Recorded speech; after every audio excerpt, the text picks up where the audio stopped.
오늘 함께 읽은 말씀을 가지고 질그릇 인생이라는 제목으로 함께 은혜를 나누겠습니다. 오늘은 사순절 세 번째 주일입니다. 이번 주간이 지나면 사순절의 절반이 지나갑니다. 우리가 주님의 고난과 죽으심을 묵상하며 사순절을 보내는 것, 우리의 신앙생활에 있어서 많은 유익을 줍니다. 우리는 예수 그리스도의 십자가 보혈로 죄를 용서받고 하나님의 자녀가 되었습니다. 우리가 구원받은 것은 내 공로가 아니라 오로지 예수 그리스도의 공로입니다. 사실 우리 자신을 놓고 보면 보잘것없는 존재입니다. 주님 앞에 내가 자랑하며 내놓을 수 있는 것은 아무것도 없습니다. 오늘 우리가 가진 모든 것 다 주님께로부터 온 것입니다. 그래서 우리는 청지기의 마음을 가지고 하나님께서 나에게 맡겨주신 것을 잘 관리해야 합니다. 이 책임이 우리에게 있습니다. 오늘 내가 가지고 있는 모든 것의 원소유는 바로 하나님이십니다. 그래서 오늘 내 삶의 건강과 물질, 이것을 내 것이라 할 수가 있습니까? 오늘 내가 가지고 있는 건강과 물질, 하나님이 맡겨주신 것입니다. 건강도 내가 잘 관리해야 할 책임이 있지만 관리를 잘했다고 해서 무조건 건강하게 오래 사는 것은 아닙니다. 내가 아무리 건강 관리를 잘해도 하나님이 은혜의 손을 떼시면 우리가 어떻게 될지 아무도 모릅니다. 그래서 우리는 하나님 앞에 항상 겸손해야 합니다. 하나님의 은혜가 아니면 나는 한순간도 살 수 없기 때문입니다. 오늘 내가 가지고 있는 재물도 마찬가지입니다. 오늘 내 주머니에 있다고, 내 통장에 있다고 그것이 내 것이 아닙니다. 하나님이 나에게 맡겨주신 겁니다. 그러면 오늘 내 재물을 하나님이 기뻐하시는 일에 사용할 수 있어야 됩니다. 우리 교회는 매년 사순절이 되면 1만 원 한 끼 금식 헌금을 합니다. 그래서 동남아 국가에 쌀을 지원하고 있습니다. 올해는 튀르키예 시리아 지진으로 피해를 입은 곳에도 함께 지원을 합니다.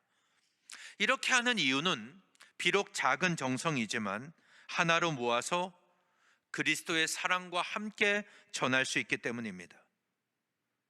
말로만 하는 것이 아니라 내가 한 끼를 금식하며 그리스도의 고난에 동참합니다. 그리고 내 재물을 들여서 그리스도의 사랑을 전하는 것입니다. 우리가 재물을 이렇게 사용해야 하는 이유는 내가 가진 모든 것이 다 하나님께로부터 왔기 때문입니다. 오늘 내가 주님께로부터 받은 사명과 직분도 마찬가지입니다. 하나님은 나에게 내가 감당해야 할 사명을 주시고 직분을 주셨습니다. 하나님께 사명을 받은 사람은 자기 만족, 자기 유익을 위해 살지 않습니다. 먼저 하나님의 뜻을 구하고 하나님이 기뻐하시는 삶을 선택합니다. 그런데 문제는 하나님이 우리에게 원하시는 삶이 결코 쉬운 삶이 아닙니다. 편안하게 가는 그런 길이 아닙니다. 주님이 가시는 고난의 길이고 십자가의 길입니다.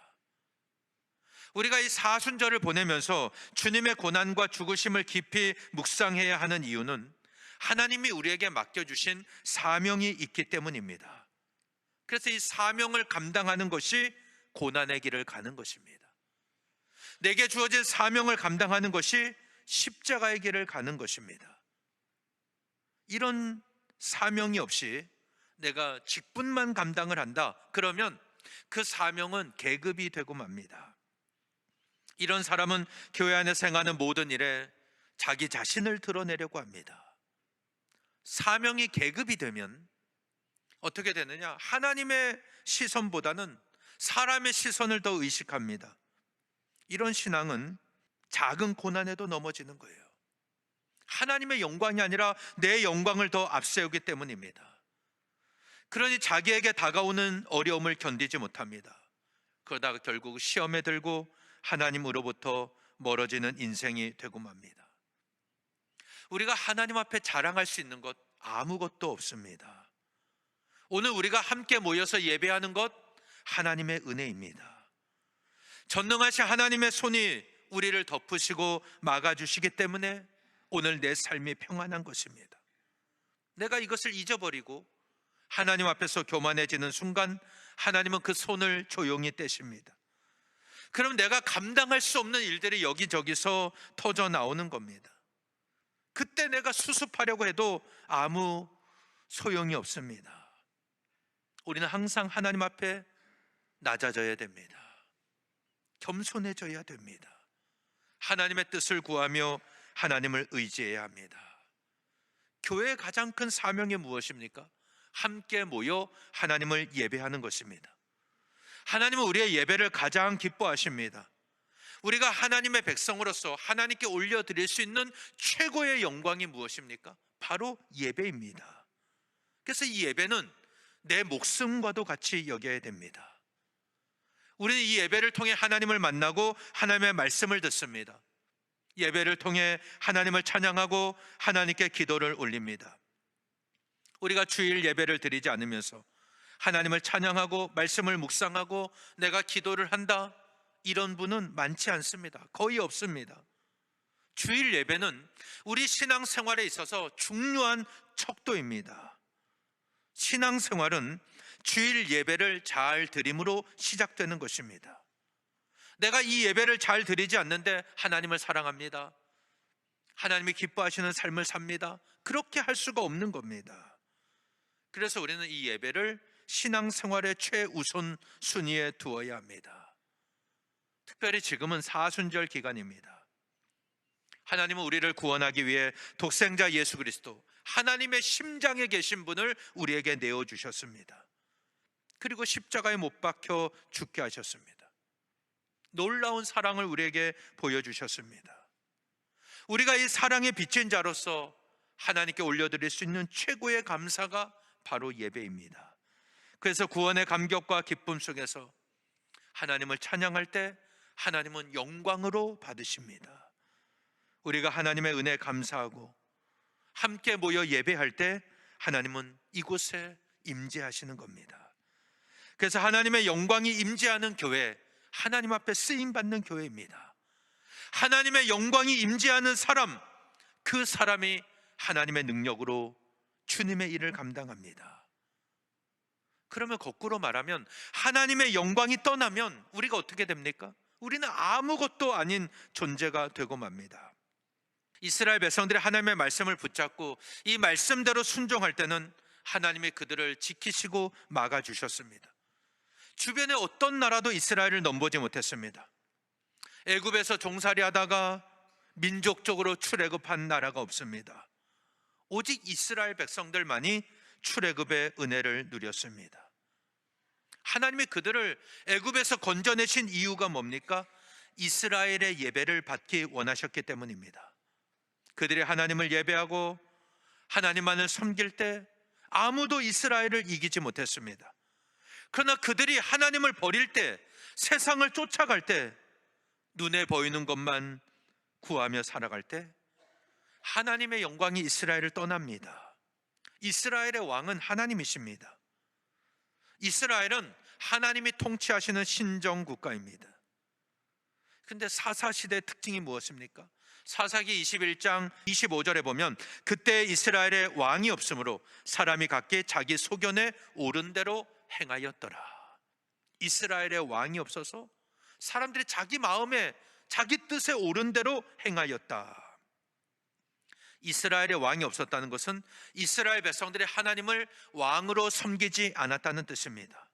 그 결과가 뭡니까? 하나님의 영광이 이스라엘을 떠났습니다. 엘리 제사장 때 블레셋과 에벤에셀에서 전쟁이 일어났는데 이스라엘이 패합니다. 4,000명이 죽었습니다. 이스라엘 장로들은 하나님의 궤를 가지고 나가면 전쟁에 이길 수 있겠다, 이런 생각으로 하나님의 궤를 가지고 두 번째 전쟁에 나갔습니다. 이스라엘은 또 집니다.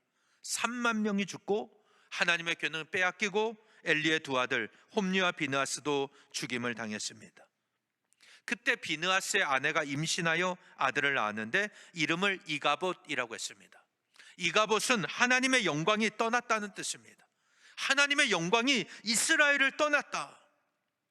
아무리 하나님의 백성이고 하나님의 자녀라 해도 하나님의 영광이 떠나면 아무것도 아닙니다. 하나님의 영광이 우리에게 있어야 우리가 하나님의 자녀이고 하나님의 백성입니다. 이스라엘이 언제 회복됩니까? 사무엘이 이스라엘의 사사가 되고 모든 이스라엘 백성들을 미스바로 모읍니다. 그리고 하루 종일 금식하며 회개합니다. 그때 하나님의 영광이 그들에게 회복됩니다. 블레셋이 또 쳐들어왔지만 이번에는 달랐습니다. 하나님의 큰 우레로 블레셋을 치시니까 이스라엘이 승리했습니다. 그곳 이름을 에베네셀이라고 했습니다. 그 뜻은 여호와께서 여기까지 우리를 도우셨다입니다. 에베네셀은 이스라엘의 블레셋에게 패했던 장소입니다. 2번이나 졌던 장소입니다. 그 이유는 여호와의 영광이 이스라엘을 떠났기 때문입니다. 그러나 여호와의 영광이 회복되니까 에베네셀은 승리의 장소가 되었습니다.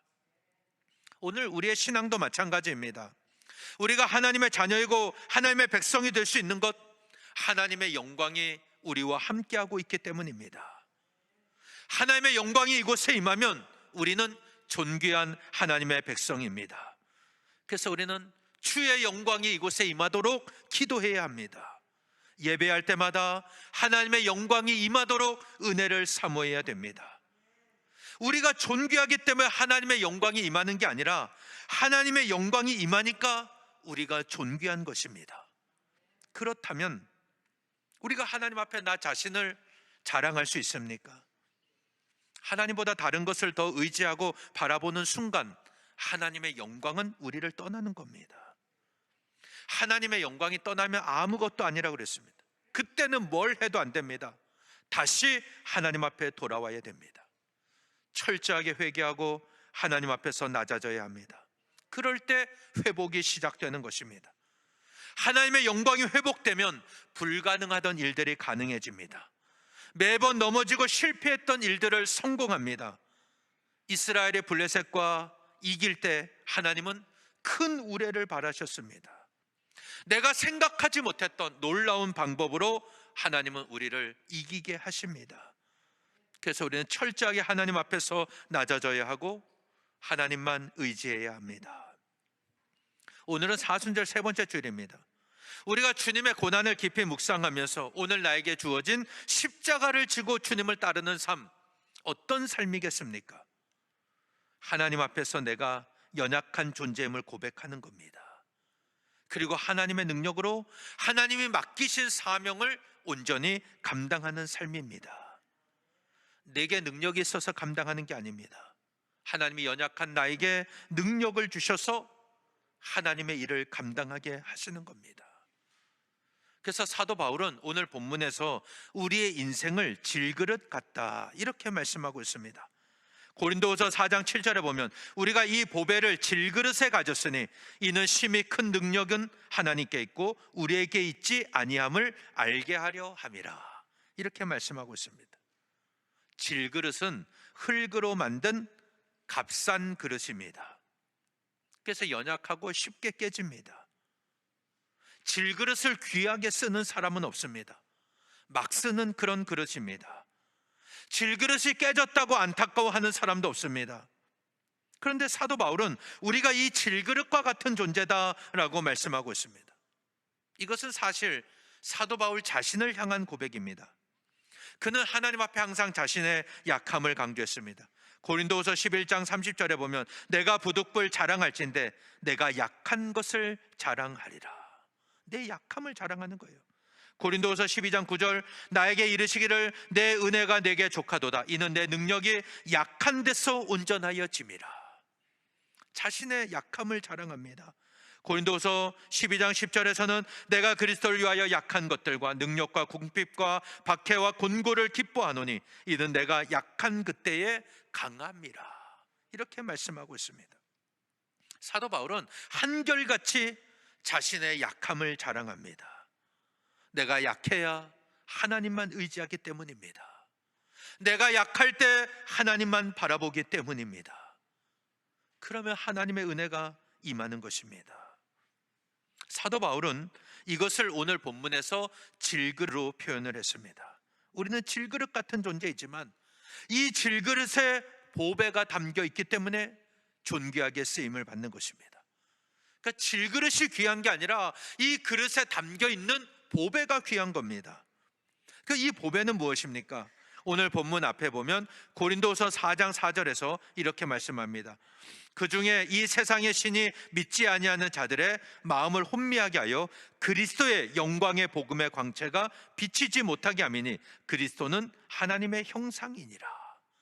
그리스도의 영광의 복음의 광채, 이렇게 말씀하고 있습니다. 고린도후서 4장 6절에서는 하나님께서 예수 그리스도의 얼굴에 있는 하나님의 영광을 아는 빛을 우리 마음에 비추셨느니라. 그러니까 지금 사도 바울이 말하는 이 보배는 그리스도의 영광의 복음의 광채이고, 6절에서 말씀하는 예수 그리스도의 얼굴에 있는 하나님의 영광을 아는 빛입니다. 그것이 우리에게 있다는 겁니다.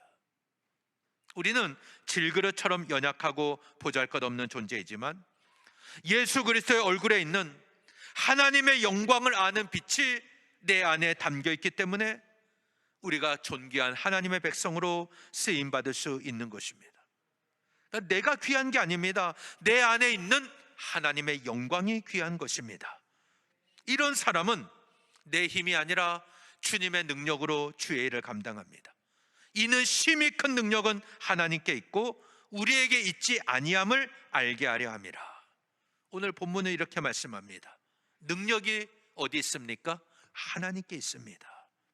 하나님이 주인이십니다.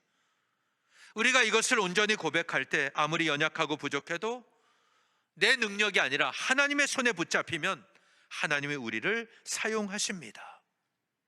하나님께 쓰임받는 사람, 누가 그를 이길 수 있겠습니까? 어떻게 그를 이길 수 있겠습니까?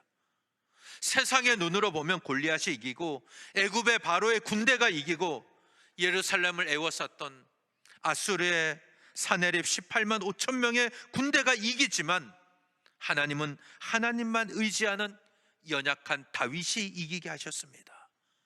이스라엘 백성들은 홍해를 마른 땅처럼 건너고 바로의 군대는 바다에 수장됐습니다. 히스기야가 사내립의 편지를 들고 성전에 올라가서 여호와 앞에 펴놓고 기도할 때 하나님은 천사 하나를 보내서 아수르 군대 18만 5천 명이 하루아침에 다 송장이 되게 하셨습니다. 심히 큰 능력은 하나님께 있습니다. 우리가 철저하게 하나님을 의지하고 하나님을 붙잡으면 우리가 승리할 줄 믿습니다. 할렐루야. 사명을 감당할 때도 마찬가지입니다. 이 사도 바울이 그리스도의 영광의 복음의 광채, 예수 그리스도의 얼굴에 있는 하나님의 영광을 아는 빛이 그 가슴 속에 있기 때문에 그것을 품고 사역하니까 어떤 어려움도 능히 감당하고 승리할 수가 있었던 겁니다. 그걸 오늘 본문 8절에서 10절에서 말씀합니다. 우리가 사병으로 우겨쌈을 당하여도 쌓이지 아니하며 답답한 일을 당하여도 낙심하지 아니하며 박해를 받아도 버림받지 아니하며 거꾸러뜨림을 당하여도 망하지 아니하고 우리가 항상 예수의 죽음을 몸에 짊어짐은 예수의 생명이 또한 우리 몸에 나타나게 하려 함이라. 이렇게 말씀합니다. 그는 주님이 가신 고난의 길, 십자가의 길을 그대로 따라갔습니다. 그런데 심히 큰 능력이 하나님께 있기 때문에 그는 어떤 고난과 어려움 속에서도 흔들리질 않았습니다. 끝까지 사명을 완수했습니다. 사방으로 우겨쌈을 당하여도 쌓이지 않았다. 이렇게 고백합니다. 여기서 우겨싼다는 말, 이 말의 뜻은 앞찾기로 눌러서 기름을 짠다는 뜻입니다. 앞찾기로 꽉 눌러서 기름을 짠다. 그런 고통 속에서도 그는 흔들리지 않았다. 겟셋마네라는 말도 마찬가지입니다. 이 겟셋마네라는 말은 올리브 기름을 짜는 기구입니다. 예수님이 십자가를 지시기 전날 밤 겟셋마네 동산에서 땀방울이 핏방울이 되도록 기도하셨습니다. 아마도 거기에는 올리브 기름을 짜는 기구가 설치되어 있었을 겁니다. 예수님이 이렇게 기도하신 거예요. 올리브 기름을 짜듯이 아주 간절하게 기도하셨습니다. 그 기도는 내 뜻이 아니라 하나님의 뜻이 이루어지기 위한 기도였습니다. 그리고 십자가에서 사명을 완수하셨습니다. 그런데 사도 바울이 복음을 전하는 길도 그와 같은 고난의 길이었습니다. 그는 앞찾기로 눌러서 기름을 짜듯이 그렇게 수많은 박해와 핍박을 받았습니다. 그는 사방으로 우겨쌈을 당하였지만 쌓이지 않았다고 했습니다. 하나님의 손이 그와 함께 하셨기 때문입니다. 그 마음속에 예수 그리스도의 영광의 복음의 광채가 빛나고 있었기 때문에 그는 답답한 일을 당하여도 낙심하지 않았습니다. 박해를 받아도 버림받지 않았습니다. 거꾸러뜨림을 당해도 망하지 않았습니다. 이게 사도 바울의 고백입니다. 오늘은 사순절 세 번째 주일입니다. 우리가 주님이 가신 고난의 길을 따라가고 주님이 가신 십자가의 길을 따라가고자 하면 누구나 마음속에는 이런 두려움이 생깁니다. 이 앞찾기로 나를 누르면 어떡하나? 내가 이런 고통을 감당할 수 있을까? 그런 두려움이 생깁니다. 사실 고난의 길을 즐거워하는 사람은 아무도 없습니다. 누구나 다 쉽고 편한 길을 가고 싶어 합니다. 그러나 우리가 가야 할 길입니다. 오늘 나에게 고난의 길, 십자가의 길은 무엇입니까? 오늘 내가 걸어가야 할 이 고난과 십자가의 길은 무엇이냐 하는 겁니다. 내가 예수 그리스도의 복음을 전하기 위하여 당하는 고난이 바로 이 고난의 길입니다. 내가 주님이 맡겨주신 사명을 감당하기 위해서 겪어야 하는 어려움이 바로 십자가의 길입니다. 그러면 오늘 나는 복음을 전하면서 어려움을 당하고 있습니까? 복음 때문에 안 들어도 되는 소리를 듣고 내가 예수님의 복음 때문에 수치를 당하고 예수님 때문에 손해보는 일이 있습니까? 그런 고난이 우리에게 있어야 한다는 겁니다. 그리고 오늘 내가 주님이 맡겨주신 사명을 감당하면서 겪는 어려움이 있습니까? 내가 교회에서 일을 하다 보면 이러저러한 소리를 듣습니다. 일을 안 하고 가만히 있으면 아무 소리 안 듣죠. 근데 앞에 서서 일을 하면 여러 사람의 이야기를 듣습니다. 그러나 두려워하지 마십시오. 우리는 질그릇처럼 연약하고 부족하지만 내 안에 있는 예수 그리스도의 영광의 복음의 광채가 있기 때문에 우리는 쉽게 깨지지 않고 하나님께서 우리에게 맡기신 사명을 끝까지 감당할 줄 믿습니다. 근데 마귀는 우리를 속이는 거예요. 네 몸이 약하니까, 너는 돈이 없으니까, 너는 교회 다닌 지 얼마 안 됐으니까 할 수 없어, 이렇게 생각하게 만듭니다. 여러분, 절대 아닙니다. 심히 큰 능력은 하나님께 있습니다. 우리가 하나님만 의지하고 하나님께 붙잡히면 아무리 질그릇같이 연약한 인생이라 해도 사도 바울처럼 하나님 맡기신 사명을 끝까지 감당할 줄 믿습니다. 여러분, 고난의 자리는 절대 죽음으로 끝나지 않습니다. 그 자리가 죽음의 자리인 것처럼 보이지만 그 자리는 생명의 자리입니다.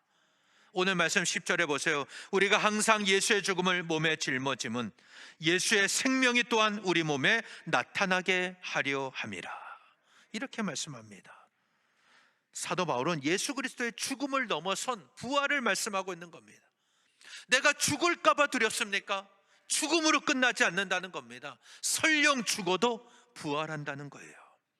우리가 믿음으로 이것까지 바라볼 수 있어야 합니다.